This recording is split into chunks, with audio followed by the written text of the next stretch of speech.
Kita sedia maklum bila menghadiri kuliah rata-rata semua ustaz ceritakan tentang kepribadian Nabi SAW yang penyabar dan lembut. Bagaimana pula ketegasan baginda terhadap orang Islam yang tidak mahu mengikut ajaran Islam yang sebenar?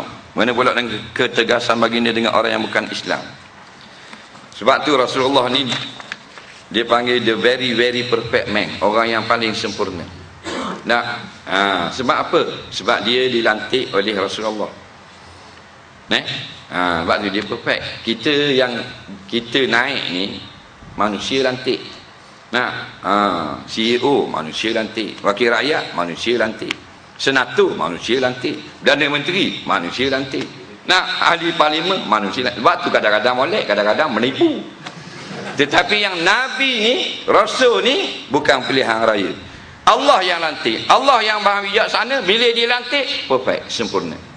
Yang kita lantik kadang-kadang muka handsome tapi penipu, kadang-kadang baik perut ulat bucik.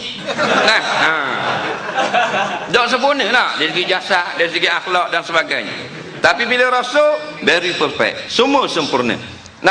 Maka begitulah dengan keadaan kita hidup kita pada hari ini.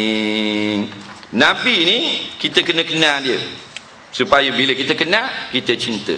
Bila kita cinta Rasulullah, maka kita akan rasa dia lah kekasih kita, mengatasi bini kita, awet kita, girlfriend kita dan sebagainya. Lepas tu kita tengok jalan kan, belakang kereta jarang-jarang kita jumpa I love Rasulullah.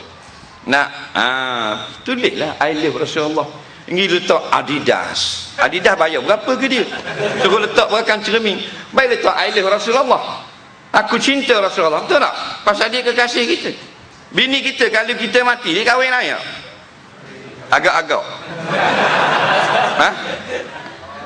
Tak maknanya naik rupuk di kubur, tengah mandi tok laki mayat tu, dia kenyit mata dengan tok imam. Orang puang kau. Tapi Rasulullah seorang sajalah yang tunggu kita di padang mahsyar, yang berkata ummati ummati. Sebab tu wajib kita kasih lebih pada orang lain. Maka Nabi yang terbaik, pemimpin tertinggi, yang lain semua bawah belaka. Banyak benda yang kita silap tentang Rasulullah. Maka pada batang tubuh Rasulullah, contoh terbaik dalam keadaan perang, dalam keadaan aman, apa benda pun dalam gurah, dia yang terbaik. Maka dua ada pada Rasulullah, sifat Nabi Musa, sifat Nabi Harun, bekeng dan lembut. Ada kala lembut, ada kala bekeng. Faham tak? Ini tak ada lembut belaka. Ini tak ada bekeng. Nabi Musa bekeng belaka. Tapa dulu baru tanya anak apa dia. Faham tak? Nabi dua, ada kala keras, ada kala lembut. Baca sirah Rasulullah, ada kala keras, ada kala lembut. Ada kala Nabi tegur dengan lembut, ambil wudu. Tapi ada kala Nabi tegur dengan keras. Bila tegur dengan keras, orang yang bersama dengan Rasulullah sama-sama tapi masih buat silap, dia marah. Orang awam yang jarang-jarang Nabi tengok, bila buat silap, Nabi tegur dengan lembut. Nampak tak cara dia? Seorang laki-laki, dia masuk ambil wudu, bila basuh kaki, dia olor je kaki, dia tak gosok. Dia olor kot paik itu. Nabi jawab dengan keras, wailul lil aqabi minan nar. Celaka dua kaki di dalam api neraka. Keras tak cakap gitu? Keras. Jadi kita kena tengok kat mana patut keras, kat mana patut lembut. Nampak? Dua-dua ada pada Rasulullah. Jangan kata Nabi ni lembut semua, tak betul. Jangan kata Nabi ni keras semua, tak betul. Sebab masa Nabi Musa tak ada, pergi ke Sinai, umat dia nak buat berhala. Padahal Nabi Harun ada, tapi dia dah lembut, tak takut. Faham?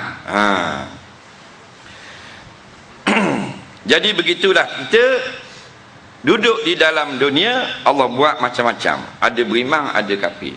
Untuk siapa dunia ni sebenarnya? Alam ini sebenarnya untuk orang yang tunduk kepada Allah Subhanahu wa ta'ala. Cuma dalam hadis kata dunia jannatul kafir, dunia syurga orang kafir. Kerana mereka boleh buat apa saja, nak berzina, nak minum arak, nak berjudi, nak menipu, tak ada fikir dah soal akhirat. Kita tak boleh buat lagu tu. Kita sijnul mukmin, macam dalam penjara. Pagi kena bangun awal, kena solat subuh, nak makan banyak tak boleh, makan haram tak boleh. Mana kena buat kerja saja tak boleh, kena berhenti rehat pula, kena semayang. Macam dalam penjara. Dalam penjara petang ada main tak? Ada main pula. Lepas so dalam penjara kan ada main badminton, bincang wek. Tapi nak main sampai maghrib tak boleh. Dengan solat jemaah dan sebagainya. Itulah orang beriman duduk di dalam dunia. Orang kafir happy go lucky, boleh buat Melaka. Maka kita dengan orang kafir ada benda yang kita boleh muamalah, ada benda yang tak boleh. Dia orang sembelih, kita tak boleh makan. Dia orang tanam pokok, kita boleh makan. Sebab buah ipar, buah rambutan tak payah sembelih. Jadi ada muamalat yang boleh, ada yang tak boleh. Dia sambut perayaan dia Cak Gomeh ke Tai Pusang, kita tak boleh sambut. Tapi kalau dia mati sebelah rumah kita, kita boleh ziarah. Patut berpandukan kepada ilmu, akan jadi mudah segala-galanya.